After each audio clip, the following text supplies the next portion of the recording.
तर नमस्कार पब्लिक, कशा आहात तुम्ही सगळे? आणि आज आहे शनिवार. अ, हा ब्लॉग मी मुद्दामच बनवतो आहे, कारण खूप लोकांना वाटतं की हा बाहेर कंपनीच्या पैशावर हे फिरतो आहे, मजा करतो आहे, पण असं काहीच नाही आहे. तर आज शनिवार आहे आणि ॲज पर रूल मला आज सुट्टी असते, तरी पण मी आज ऑफिसमध्ये आलो आहे. हे तुम्हाला मे बी मागं दिसत असेल थोडंसं ऑफिसचा व्ह्यू. हे असंच आहे, गव्हर्नमेंटचं ऑफिस असलं की हे असंच असतं. तर आज शनिवार आहे तरी पण मी आलो आहे. त्यामध्ये आज गणेश चतुर्थी आहे. आज सगळ्यांना सुट्टी आहे ऑफिसमध्ये. लिटरली कुणीच नाही ऑफिसमध्ये. मी एकटाच आलो आहे फक्त. कारण CH छत्तीसगड सर्कलमध्ये आत्ता सगळी जबाबदारी माझ्यावरच आहे. एकटाच आहे मी माझ्या कंपनीचा इकडे. त्यामुळं थोडंसं जबाबदारी पार पाडावी लागते. आणि एक टीम माझी दिल्लीमध्ये बसते, जी बॅकएंडला फालतूगिरी करत राहते थोडीफार. त्यामुळं इथं आम्हाला सारखं चेक करावं लागतं की चालू आहे का, सिस्टीम चालू आहे का, सिस्टीम चालू आहे का. त्यामुळं आज शनिवार असून पण मला यावं लागलं आहे. लिटरली मी तुम्हाला दाखवतो, ऑफिसमध्ये कुणीच नाही आहे, कुणीच. हे पहा, लिटरली ऑफिसमध्ये कुणीच नाही आहे, कुणीही नाही आहे. फक्त मी एकटा, फक्त एकटा. तुम्हाला मी आता ऑफिसचा तसं व्ह्यू दाखवता येत नाही आहे, पण ठीक आहे, आज मी एकटा ते मी तुम्हाला दाखवतो काय काय आहे हे. तर गव्हर्नमेंटचं ऑफिस कसं असतं, तर हे पहा, हे असं ऑफिस. इकडं प्रिंटर आहे, कोणी नाही इकडं बसलेलं. या साईडला माझ्या आहे डेटा सेंटर आहे BSNLचं. हे इकडं आता आहे, ज्याला तुम्ही बघू शकता लॉक लावलेलं आहे. ह्या साईडला हे जसं असतं प्रत्येक गव्हर्नमेंटच्या ऑफिसमध्ये जी सिस्टीम असते, इकडं स्वतःच्या राज्याचा मॅप लावला आहे. ह्या छत्तीसगडचा मॅप आहे. आणि इथं एक तुम्हाला ब्लॅकबोर्ड दिसतोय, त्यावरती प्रोजेक्टबद्दल आमची थोडीफार माहिती आहे. तर बेसिकली असं आहे हे गव्हर्नमेंटचं ऑफिस जे आहे BSNLचं. तर नथिंग मोर दॅन दॅट. पण महत्त्वाची गोष्ट, आज सकाळपासून मी एकट्याच आहे ऑफिसमध्ये, कुणीही नाही आहे. आणि आत्ता मला वाटतं आहे 5:30 वाजले आहेत. मी तसं तर सकाळी 10:30 वाजता आलो होतो ऑफिसमध्ये. 3 वाजता मी माझ्या सिनियरला कॉल करून विचारला की यार काही काम आहे का, नसेल तर मी जातो हॉटेलला. सगळीकडून कन्फर्मेशन भेटलं की काहीच काम नाही आहे, आता काय बॅकएंडला काही चालू नाही आहे, जाऊ शकतो हॉटेलला गेलो आणि फ्रेश होत होतो, आंघोळच करत होतो.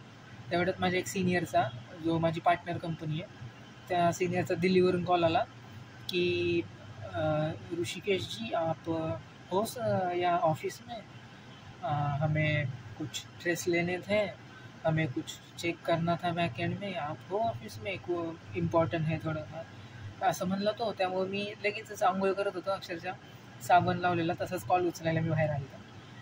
आणि झाल्यानंतर ना आलो इकडं ऑफिसला आलो. आता ऑफिसमध्ये आलो तर बघितलं तर जी सिस्टीम सकाळी जी चालत होती जी गोष्ट, ती आता चालत नाही आहे.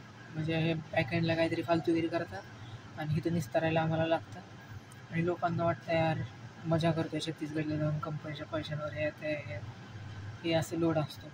म्हणजे सुट्टीच्या दिवशी पण तुम्हाला येऊन काम करावं लागतं. तर खूप लोकांना असं गैरसमज आहे की काय काम करतो नक्की छत्तीसगडला जाऊन मजा मारतो आहे ते. असं काही नाही आहे. तर आजची तुम्हाला परिस्थिती सांगतो की आत्ता छत्तीसगडमध्ये कुणीच नाही आहे ऑथराईज पर्सन माझ्याशिवाय जो की काम करून घेईल. त्याच्यामुळं आत्ता टेस्टिंग टीमला पण मीच हँडल करतो आहे, कॉन्फिगरेशन टीमशी पण मीच बोलतो आहे, टेस्टिंग टीमकडून काम करून घ्यायची पण जबाबदारी माझीच आहे. हर एक छोटी गोष्ट, कोणत्या साईटचा IP चेंज झाला, काय झालं, हे झालं, ते झालं, प्रत्येक गोष्टीची म्हणजे नियोजन करायची जबाबदारी आता मलाच आहे. त्यामुळं लोकांना वाटतं की काय नाही, हे ते खूप जबाबदाऱ्या असतात. ज्यावेळेस अख्ख्या एका राज्याची जबाबदारी तुमच्यावर असते. म्हणजे तुम्ही विचार करा, एवढ्या वर्कलोडमध्ये आहे मी की जर माझ्याकडून छोटीशी जरी चुकी झाली तरी हे जे छत्तीसगड सरकारमधलं BSNLचं नेटवर्क आहे त्याला लगेच काही ना काही इश्यू होतो. कॉल तरी चालत नाही, SMS तरी सेंड होत नाही, कॉन्फरन्स कॉलला तरी इश्यू होतो, काही ना काही गोष्टी होतात. त्यामुळे खूप जबाबदारीची गोष्ट आहे. लोकांना वाटतं की काय नाही, जर काही कंपनी जर माझ्यासाठी एवढा खर्च करते, एवढा म्हणजे रोजचा जवळपास 5,000च्या आसपास कंपनी माझ्यावरती खर्च करते, हॉटेल, राहायचं, खायचं, प्लस मला सॅलरी पण देते, तर नक्कीच काहीतरी जबाबदारीची गोष्ट माझ्यावर कंपनीने दिली असेल, त्यावेळेस मी हे करतो आहे. तर खूप लोकांचा गैरसमज असतो की बाय चान्स गेला आहे, लक होतं म्हणून गेला, असं तसं काही नाही आहे. खरंच जबाबदाऱ्या पार पाडाव्या लागतात. तुम्ही आता बघताय की ऑफिसमध्ये मी एकटाच आहे, सकाळपासून मी एकटाच आहे, कुणी नाही आहे ऑफिसमध्ये. सकाळपासून सगळं नियोजन करतो आहे. माझी कॉन्फिगरेशन टीम आहे ती दिल्लीमध्ये बसते आणि सकाळपासून त्यांच्याशी कॉन्टॅक्ट करून की मेसेज सेंड होत नाही आहे किंवा कॉल कुठं लागत नाही, ह्या गोष्टींची जबाबदाऱ्या सगळ्या पार पाडाव्या लागत आहेत. सुट्टी असून पण ऑफिसला यावं लागतं आहे, तर नक्कीच जबाबदारीची गोष्ट आहे माझ्यावरती. तर अजून एक गोष्टीबद्दल मला तुमच्याशी बोलायचं आहे की खूप खूप जणं म्हणजे जे माझे कुलीग आहेत, जे दुसऱ्या ऑफिसमध्ये बसतात, पुण्यामध्ये बसतात, ते मला विचारतात की तुझा रोल काय, रोल काय, रोल काय. आता परिस्थिती अशी आहे इथं रायपूरमध्ये की इथं मॅनेजर पण मीच आहे, टीम लीड पण मीच आहे, हेल्पर पण मीच आहे, सगळं मीच आहे. दुसरा कोणीच माणूस नाही आहे इथं. तर सगळ्या गोष्टींची जबाबदारी इवन मोठ्यातली मोठी गोष्ट आणि लहानातली लहान गोष्ट मीच करतो आहे.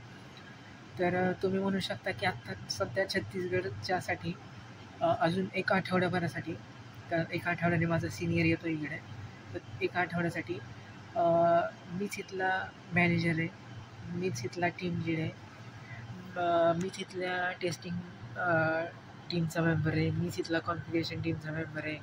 इवन ज्या मोठ्या मोठ्या गोष्टी आहेत, जसं म्हणजे आता इथं एक खूप मोठी म्हणजे BSNLमध्ये खूप मोठी पोस्ट असते AGM म्हणून, असिस्टंट जनरल मॅनेजर. तर ते जे सर आहेत त्यांच्याशी पण प्रत्येक गोष्ट बोलणं, हे करणं, ह्या जबाबदाऱ्या म्हणजे ज्या जबाबदाऱ्या माझ्या सिनियरनी अशा व्यक्तींनी पार पाडायच्या होत्या, ज्याला मिनिमम 10 वर्षाचा जरी एक्सपिरियन्स आहे, अशा व्यक्तींनी पार पाडायच्या होत्या, त्या गोष्टी मी पार पाडतो आहे की ज्याला 5-6 महिन्याचा मॅक्झिमम 5 महिन्याचा एक्सपिरियन्स आहे मला IT फील्डमध्ये, आणि ह्या सगळ्या गोष्टी मीच पार पाडतो आहे. म्हणजे खरंच जबाबदारीची गोष्ट आहे. तुम्ही विचार पण करू शकत नाही एवढा लोड असतो. आणि जसं की मी तुम्हाला बोललो की मी हॉटेलवरती गेलो होतो, अंघोळ करत होतो, साबण लावता लावता तसंच अंगावर पाणी ओतून मी परत रिटर्न ऑफिसला आलो आहे. का तर इकडे प्रीपेडचे कॉल जे सकाळी चालत होते ते संध्याकाळीचा आत्ता चालायचे बंद झाले.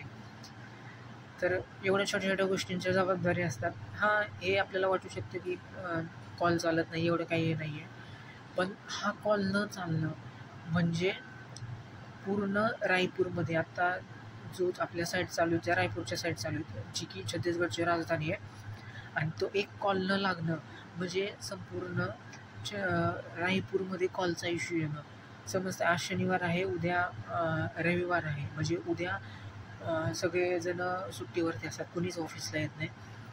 तर जर हा इश्यू आज जर रिझॉल्व नाही झाला तर नक्कीच तो उद्या पण पेंडिंगला पडणार आहे, आणि तो इश्यू रिझॉल्व व्हायला सोमवार जाणार आहे, आणि सोमवारी पण काय गॅरंटी की सकाळीच होईल, गेल्या त्याला दिवसभर पण लागू शकतो. तर त्या प्रत्येक छोट्या छोट्या गोष्टींची जबाबदारी माझ्यावर आहे. हर एक गोष्ट तुम्ही विचार करा की वाटती छोटी गोष्ट कॉल लागत नाही, पण हा कॉल न लागणं म्हणजे पूर्ण रायपूर सिटीचं नेटवर्क डिस्टर्ब होणं आहे. अशा छोट्या छोट्या जबाबदाऱ्या आहेत, छोट्या मोठ्या सगळ्या जबाबदाऱ्या मीच पार पडतो आहे.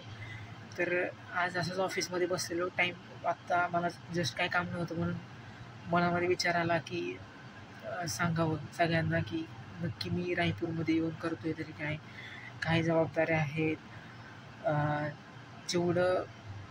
जेवढ्या जबाबदाऱ्या मी एक्सपेक्ट केल्या त्या की बाबा इथं आल्यावर मला एवढं काम करावं लागेल, त्याच्यापेक्षा 10 पट जास्त मला काम करावं लागतं आहे.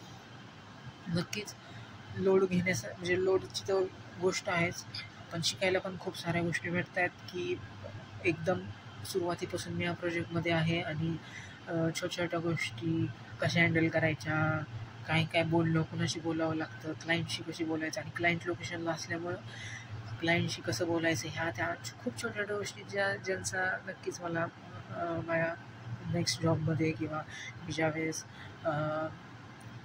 कंपनी चेंज करेल इन फ्युचर 2.5-3 वर्षानंतरनं, तर नक्कीच ह्या गोष्टींचा मला उपयोग होईल.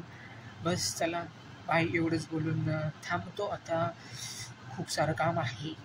आत्ताशी तर 5:45 वाजलेत, अजून 1.5 तास आहेत काम. माझी बॅकएंडला दिल्लीमध्ये कॉन्फिगरेशन टीम काम करते आहे, आणि नक्कीच मला बाकी अजून भरपूर काम आहेत. चला बाय, भेटूया आता नेक्स्ट ब्लॉगमध्ये.